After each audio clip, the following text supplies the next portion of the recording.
everyone, it's Keely here for Soy and Shea, and thank you so much for joining me for today's video.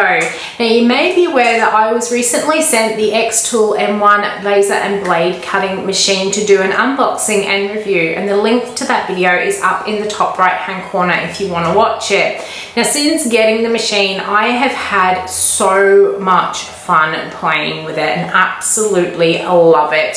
It has opened up a whole new world of craft to me, as well as lots of possibilities, including ones I hadn't even considered when I started looking into getting a laser machine. I have done things like create custom displays in the shop to put some of my products in that I had been struggling to find display units for. And I have also been doing a lot of laser etching for family and friends, not only to give them as gifts, but they've also approached me asking me to customize things for them to give to other people as well. Now, including that, I have been doing several things for my business, including making some of these bamboo pens, and I will have a future video showing how I make these, along with where to get the materials supplies. And before anyone says, I do know I have put the writing on here mainly, well, it's not wrong, it's for left-handed people. My husband pointed out to me that it actually needs to go that way so people writing in their right hand can read it. I just said someone from that side could read it instead. But I've been making those pens to give away to my customers who have been purchasing online. And the other thing I've been doing is playing with the blade cutting facility, and I've entered the whole dangerous territory of heat vinyl transfers. This is another thing I've been wanting to actually do. This is one of my first ones, and I did mess it up a little bit because I didn't realize I had vinyl pieces on the top which I melted on here. But I've been making these little pouches to practice on to give as my Pamper Club mini pamper pack pouches. And now that I'm actually happy, as I said, this is my first one, I'm happy with how things are coming up now. I'm going to start making some big shopping bags to sell in my shop as well. Now, as much as I love this machine, there is one thing that drives me crazy with it, but a very, very simple fix.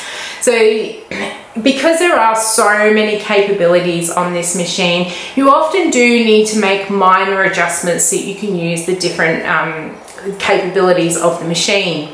So if you do want to do something like blade cutting, whether it be paper, vinyl, anything like that, you use the machine as it comes to you with a cutting mat in the bottom. And the same if you want to do just straight up etching on wood, metal, leather, anything like that, you use the machine as is.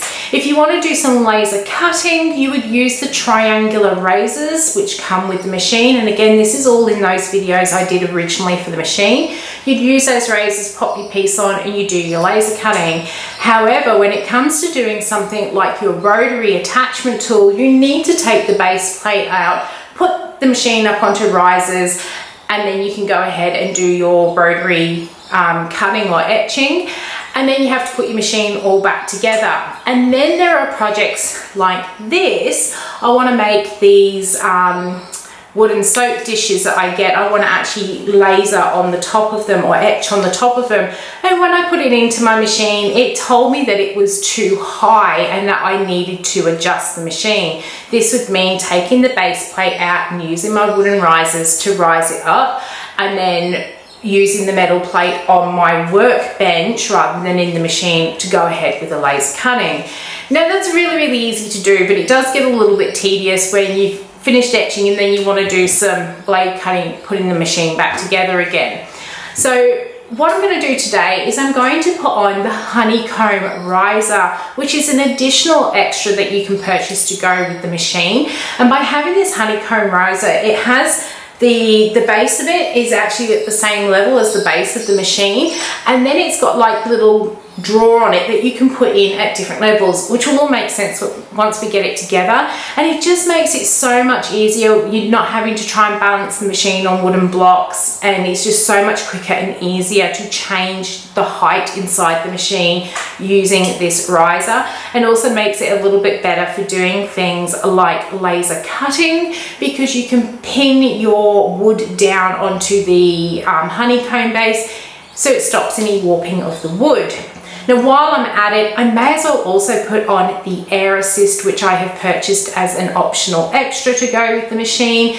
The air assist is like a little pump that pumps through air while the machine is going, and it blows away any of the lasered ash that forms when you're doing your laser cutting. And sometimes it's that ash that actually forms that then creates all the little burn marks that you see around your laser etching and cutting. So having the air assist on it should give us much cleaner cuts and engraving. So that is what we're going to do today with the machine, and then we'll have a look at how it all performs. So before we actually put the extra bits on here, if you've seen those previous videos and you've got a keen eye, you're probably aware we're in a completely different room to those original videos. And that's because I have been using this machine so much, I actually outgrew the old room we were in.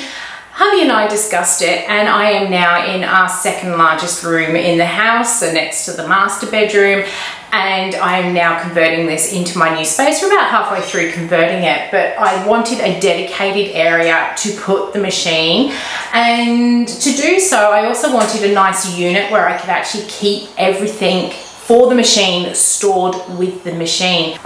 So we headed off to IKEA because I knew I wanted this set of drawers. These drawers are not cheap. Here in Australia, they are $200 for the set. However, I initially bought a set of these drawers to go into my shed almost 7 years ago, and they are now in the shop. And they are still in perfect working order, and you wouldn't know that they were 7 years old. So I was quite prepared to pay that amount of money for these drawers. I love that these are on wheels, so this is really easy to move around if needed. And I have been able to divide everything up. So everything in this top drawer here is related to my rotary attachment. The actual rotary attachment bit's in there at the moment because I had the chuck on it, needed to put it away, and it wouldn't fit in the drawer, but once I disassemble it, it will go back in. And then I'm also able to keep in all the different materials for each of the drawers. So I've got all of my vinyl stuff in here, and then all the wood that I've been using. And then yes, I fell victim and went over to that HTV ONT website. Don't know how you actually say their name. I know it stands for something, but I did go and order myself all my brand colors in the heat transfer vinyl. But that means that I've got everything related to the xTool in this set of drawers. Nice, easy, accessible. So what we're going to do is we're going to go ahead and put this honeycomb riser onto the machine, and while we've got it all apart, we will also look at putting that air assist on here too. So I'm going to be putting, so as I said, I'm going to be putting both the riser base on the air assist on here, and honestly I don't know which order to really put them on to be easier. However, I have got this gut feeling that the riser base is going to be easier to put together than the air assist, so I'm going to start with that, and then we'll have a look at the air assist afterwards. So I've got my box here. Okay, so as with everything that I have had from off of xTool, it all comes really well packaged. We have got an instruction booklet which has several languages in there, and then it is pretty much picture instructions, but they're really easy to follow picture instructions on how to set it up. We've got something in here, let's see. Love peeling paper off acrylic. There's something so satisfying about it. And look, we've got a little ruler. So I did show that in the rotary video that you can actually print one up, but this comes with a beautiful acrylic one. So we've got two of those now. Let's get our first layer off. I can see we have got our honeycomb tray in here.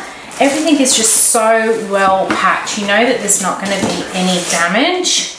And as we get into here some more, oh, that's actually metal. I was expecting that to be plastic, but no, that is metal. So that's one of our sides, and you can see this is where our honeycomb bed is going to slide into it. What else have we got? Oh, we've got our safety panels. This is our front and back safety panels. And then we have got the other side for the box. So let me get all of this out and then we'll start putting it together. Okay, so I've had a bit of a look at the instructions here, and it looks really simple to put together. Everything is very clear as to what things actually are, and it doesn't look like we need any equipment or tools to actually do this. So let's get on to it. The first thing we're going to do is, with our little acrylic sheets, we are going to, these aren't going to peel off quite as easily as what my ruler did, but we're going to peel off the protective coating first. This is just to stop any scratches while it is in transit. And if you watched my rotary video, and I said that you do have to be aware that once you rise up or raise your machine up on those wooden blocks, you have to be aware of kids coming in, because or animals, because they can actually see the laser. With this kit, we get the safety perspex as well. So if we are doing something lower down, this perspex is going to protect anyone's eyes. So I'm going to get this paper off. It's so satisfying to take this sort of paper off. I'm going to get this off, and then we will get the base assembled.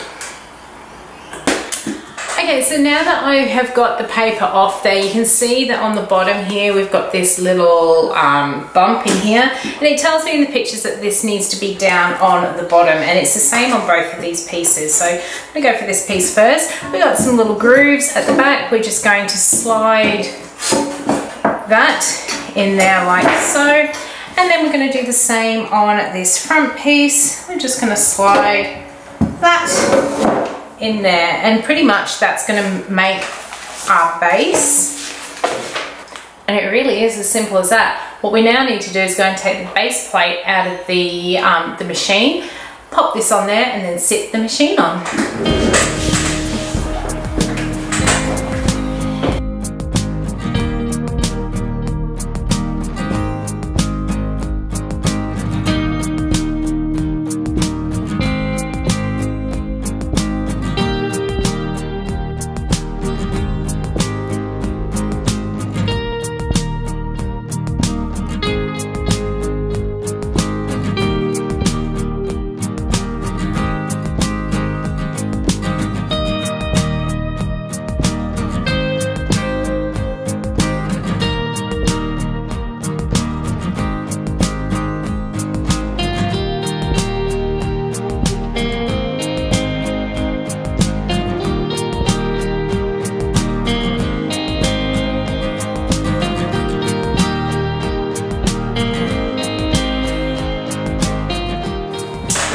So our machine is on our base. It feels nice, safe and secure. There were little holes in the corners at the front and back of this riser, and that's where the feet sit into it nice and snug.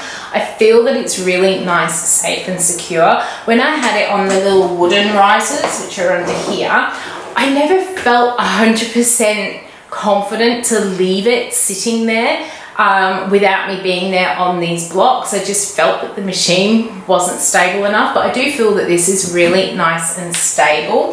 And now basically this becomes our permanent risers under here, and down the side of here we actually do have the alpha, beta and gamma, which is on our riser blocks to tell us where to put our honeycomb base. Now in the instructions it did tell me to take out the base plate from out of the machine and to pop it into this bottom tray down here. So that's where it will stay when I'm doing any of my laser etching or laser cutting. It can always stay there. When I do want to do the blade, I'm going to have to put that back into the machine because the mats that we use stick to the plate. But honestly, I do more etching and laser cutting than I do blade cutting. So it's not going to be too much of a worry. And I know I said that was one of the things that I did find to be a bit of a pain with having to put the machine back together. But that was more about the fact you'd have to take it off the blocks. Now I can actually leave it permanently like that. And this is a matter of popping this in the machine, and honestly it only needs one screw to hold it in place. You don't need to put all 5 of them in. So it's just going to be so much easier. The next thing we're going to put in is our honeycomb plate as well. Now the really good thing with this, this is what you use predominantly for your laser cutting. You can do your etching on here as well, but it is specifically for the laser cutting.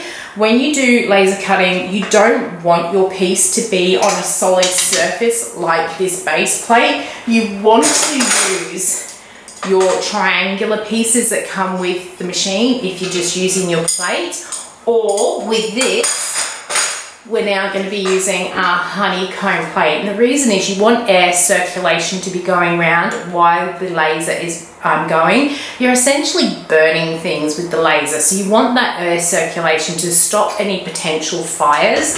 And what this is going to do is now just slide in on our shelves. So pretty much like if you have watched my rotary cutting video, if not, there's a link up in the corner. When we are using our feet and we're using our little measuring guide to work out what height to put our feet, this is going to work the same way. We will take the measurement of whatever we're doing, and then we will put this plate into whatever measurement it says, alpha, beta, or gamma along here. It's just going to make it so much easier.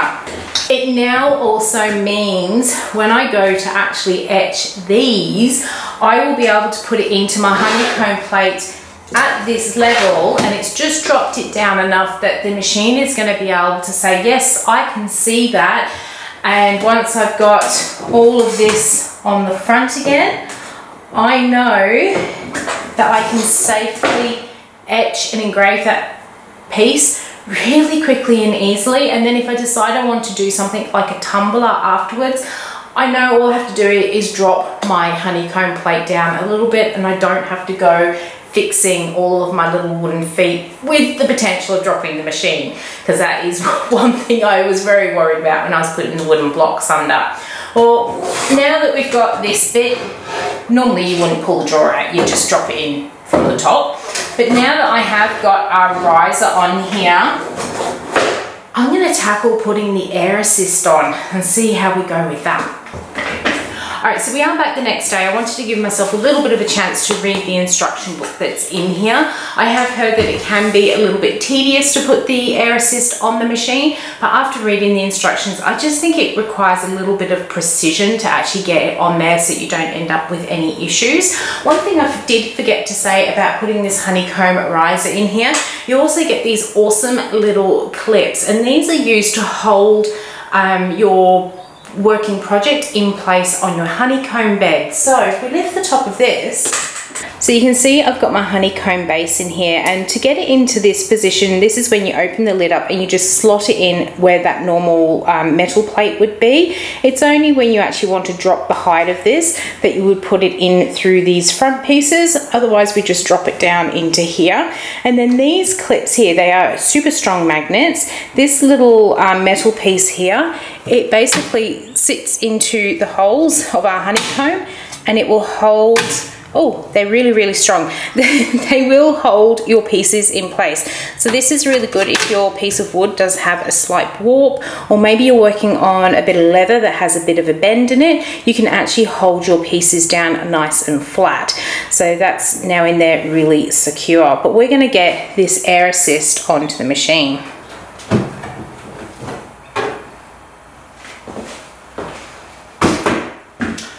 So I've just taken the honeycomb base out of here, because the first thing we want to do is turn the machine upside down. So we're going to take it off our riser. Now, before actually turning the machine upside down, you do want to make sure that your carriage is pushed all the way to the back, with the blade cutting laser head pushed to the left hand side. And when you flip this over, make sure your lid is closed, everything is unplugged as well, and you kind of want to flip it so that the carriage is here. You want to flip it this way so your carriage doesn't, if you go that way, your carriage is just going bang straight down the other side, which could damage it. So flip it over gently from this side. I'm also going to take my hose off to make this a little bit easier.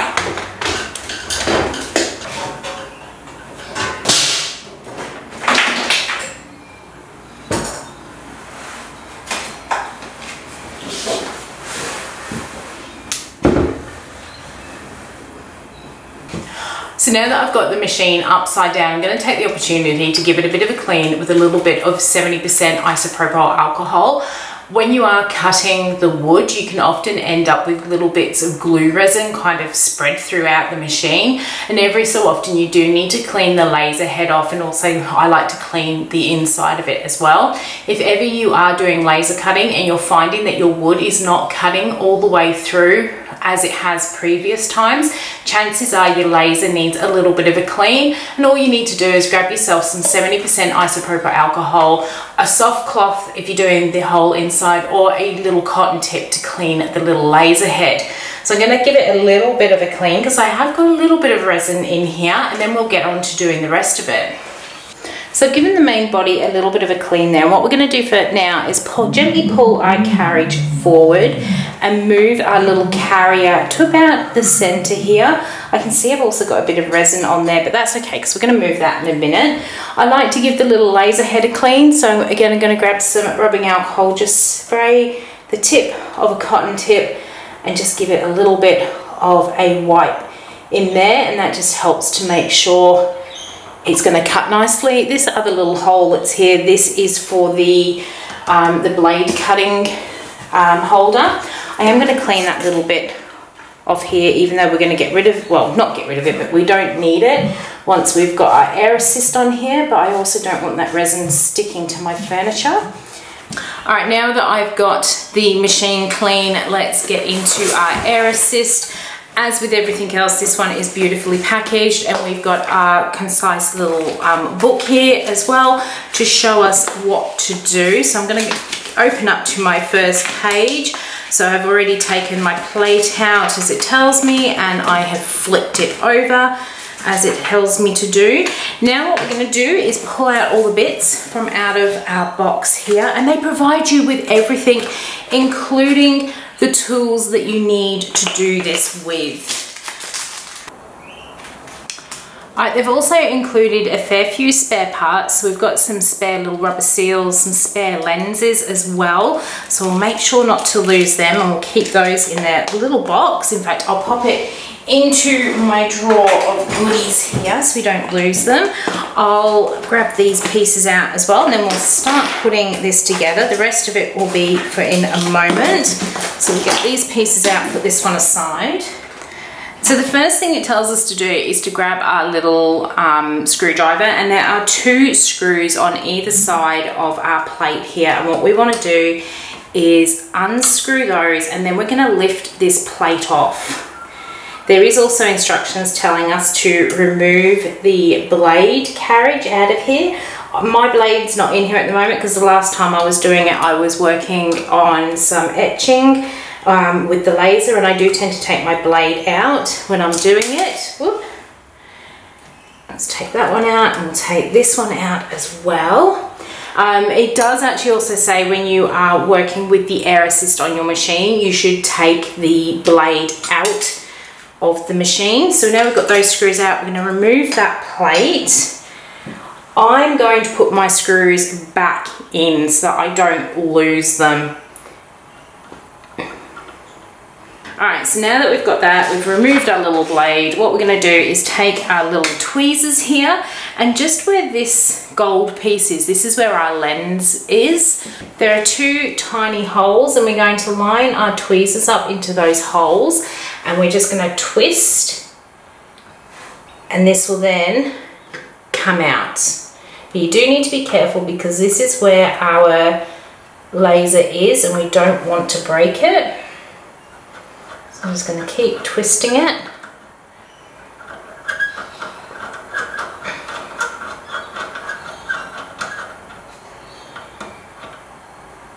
So when my disc came out, it did actually bring my lens plate out. So I've just detached it and popped it back in there. But you do have to be very careful not to mark it or break it. So the next thing we're going to put on is this little cap here, and this is what helps us to put the air assist on and off. It's a little magnetic disc, and on here we've got, just on the sides, we've got 2 little nodules that stick out, and you want them to run parallel to your machine here, and it's really important because this is what helps stop your hose from tangling up. So I'm just going to place that on and screw it on. You get 2 of these in the box as well. So let's screw that on. Now you'll get it to be almost tight. If you get that really tight, it's not going to be parallel. So I'm just going to come back just a little bit to make sure that we are running parallel to the machine here. So now that we've got that going, we can go on to putting our little hose attachment on. And this again has a super strong magnet. So we'll get it out, and what we're going to do is you can see that we've got these 2 little notches in the sides, and that will be what actually clips on and makes sure that our hose is pointing directly to the back of the machine. Now that does feel a little bit loose to me, so I'm just going to tighten it a little bit more.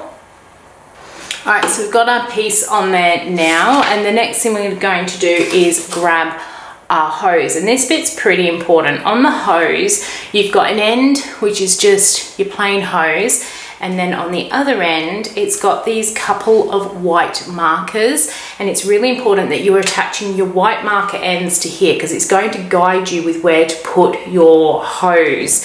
So what we're going to do is start by attaching our hose to the back of our little magnetic clip here, and once that is on, it's telling us that we can now flip our machine over.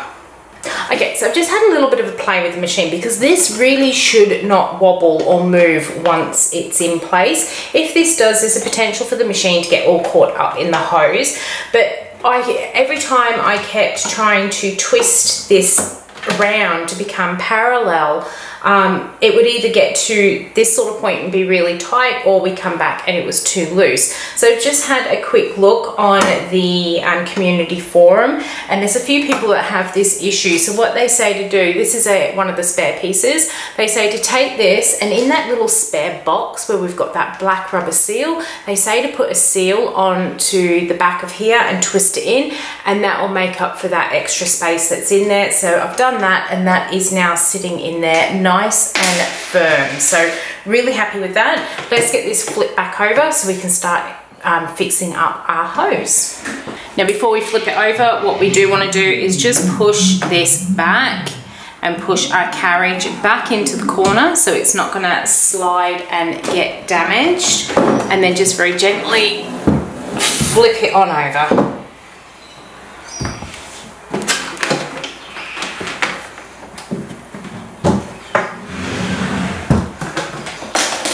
Alright, so I've just given that another bit of a clean, particularly around the edges here, and I'm just going to pull my carriage back into the middle just to make it work or make it easier.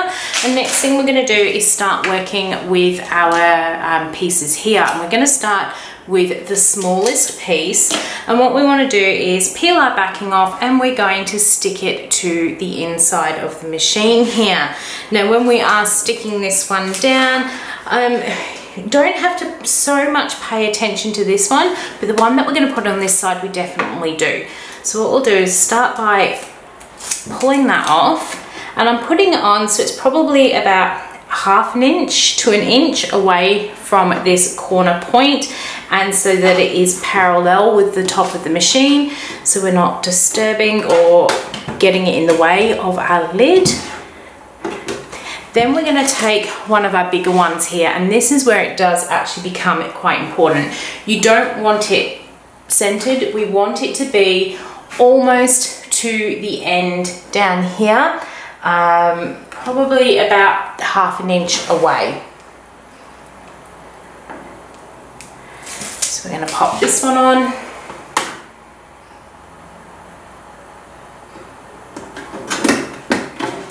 And then with the 2 remaining ones, we're going to pop them onto the sides. Okay. Now we have this funny looking piece here, and this one's actually going to go onto the side of our carriage. So you can see we've got 2 little holes, and on the back of this piece we've got 2 little lugs. So what we're going to do is, you know, you can't see what I'm doing, but I'm taking off the sticky back of this piece, and I'm going to line this one up so that those little lugs go into the holes on the side, and then we're going to stick that on there nice and firmly.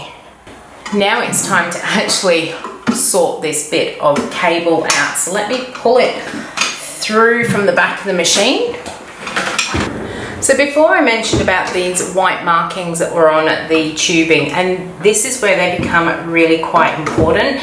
You want these white tubing, this first one is going to line up with the top point on our side piece here. So all I'm doing is taking my piece of wire and I'm just clipping it in to that holder or the piece of tubing. Let's push that one all the way in. All right, and that's going to sit up around the top of our casing here. And then what we're going to do with the rest of our tube here is this white piece here lines up with the edge of this holder. So we're going to push this into the machine or into the holder across there, all the way down, and we're going to bend it round into the clip round here.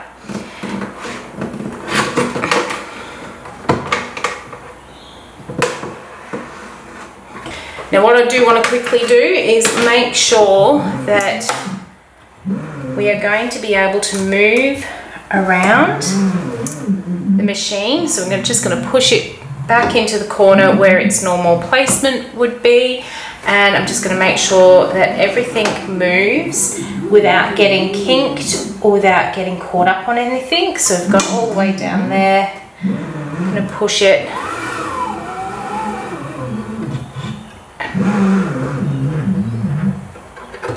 and everything appears to be well. It's not pulling any sort of strain on that hose. Everything seems to be fine, and it doesn't appear that it's going to get caught up anywhere. So that is looking pretty good.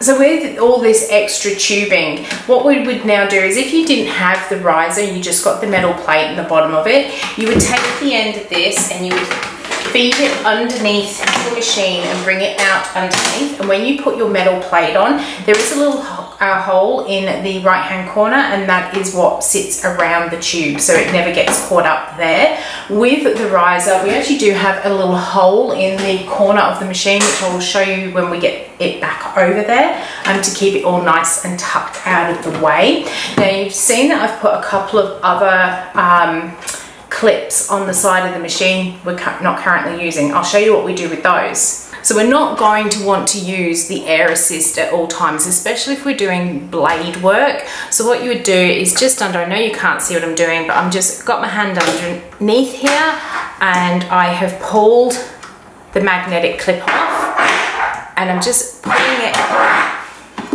out. So we've got that piece. And what we'd now do is actually feed this cable around the outside of the machine, and that's where it will sit when we're not using it. Now this little piece here, we've got one more final little clip, and what will happen is our little piece will sit snugly in there. So I'm just popping it in to see where it's going to best fit. We'll peel our backing off.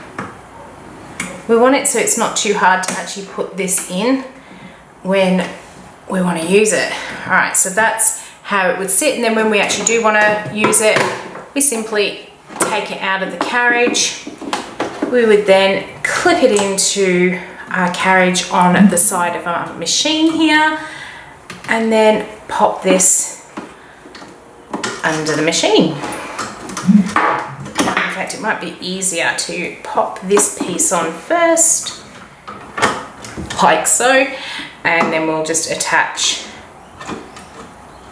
our tubing back into its carrier so that that is all set to go when we want to use our air assist. So let's go and get this back onto our riser.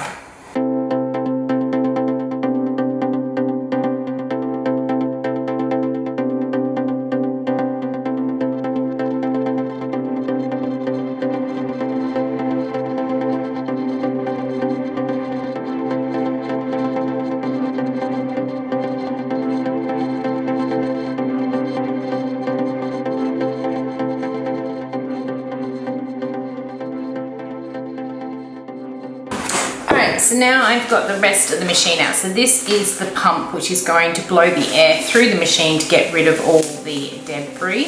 So let's get this piece set up. We'll get the wrap off of the plug. So it has come with an international plug. I did pick for an Australian, and what they do is they send you an adapter Australian plug, so that, or whichever country you are going for, just gonna clip in there like that. And this, I love this, it's one of those gang switches in the middle. Love plugs like that. So we've got that piece there.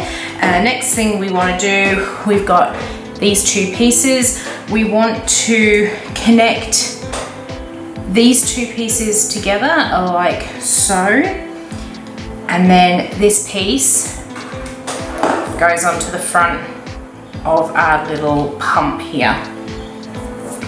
Now that we've got that together, let's go and get it plugged in and attached to the machine.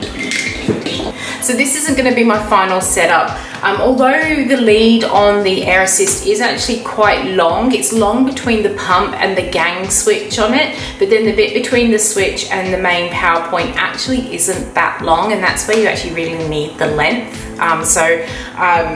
I've actually, at the moment, I've got the on-off switch underneath the desk. What I'll do is get myself a little extension lead, like a little 1/2 meter one, so I can bring it up the back here and be able to access that switch a lot easier.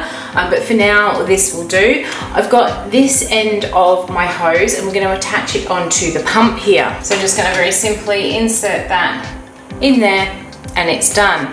Now the other thing, you get these little warning stickers here, these little safety tips, and it does say to put one of these onto the front carriage of the holder there, and it is to say to remove the blade module or the blade carriage when you're using the air assist, and so also be very careful that you actually don't cut yourself when fitting that air assist on there. So it is important to remove it. Given that I'm the only one that's going to be using this machine, I'm not going to stick it on there because I hate stickers being stuck on things like that, but I will actually keep this just in case anyone else does come to use the machine. I can actually put these on. Now what we are going to do, now we've got all that set up and ready to go, I'm going to do 2 cutting projects. One of them is going to be without the air assist, and the other is going to be with the air assist, so you can actually see the difference that it actually makes to cutting of projects. So I'm about to jump into my xTool to Creative. I'm going to do a really simple pattern on here. We'll get some wood in and we'll get it cut.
Pieces cut, and I wish I had actually remembered to push record when I actually lifted this out of the machine. Can you see an obvious immediate difference?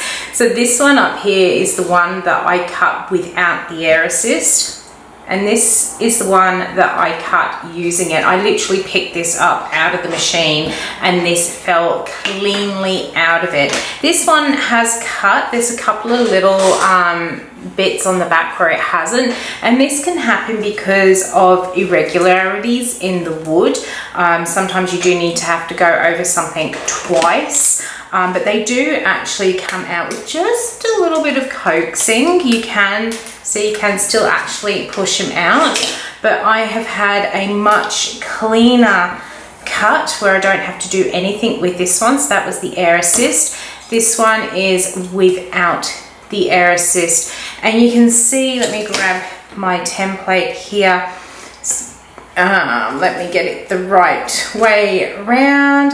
So it's actually not too bad on here, but I can see tiny little burn marks around my O's, and this one has come up nice and clean. You can also see when you are looking at, this is the one that was without the air assist. I can tell because I've got that little chip mark on the bottom here, and you can see I've got a lot of burn lines across the bottom of this one, and then this one here is just so much cleaner. I can also see from handling the one without using the air assist, I've actually got black fingers as well, whereas I don't get the black fingers from off the one with the air assist. So it's definitely a good investment if you think you're going to be doing a lot of laser cutting. And yes, I did 2 beetroots because I have several garden beds and I've got beetroots in 2 of them. So I've got 2 beetroot signs, but the air assist is definitely a great investment to go with this machine. This video isn't actually sponsored, but I did notice the other day over on the xTool website at the time of recording this, and when it goes out to air, if you do order the 10 watt pro version, so you get the machine plus the rotary attachment tool and the accessories kit, they are also giving a free air assist with the machine as well. And I think that's a great deal because the air assist was the one thing I really wanted to, I've been and purchased that to go onto the machine.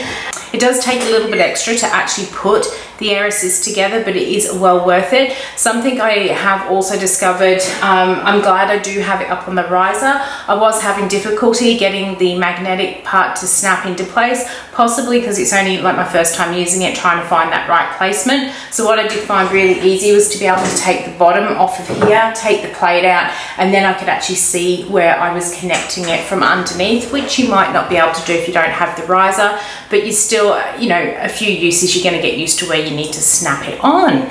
So there it is. I have put together those 2 additional extras that go with the machine. If you are interested in the machine, as I've mentioned in other videos, there are links down in the description box. There's a few sales going on at the moment.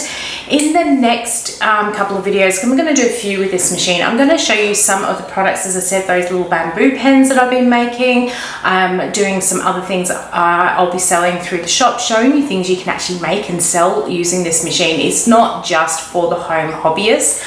So we'll do those in some future videos.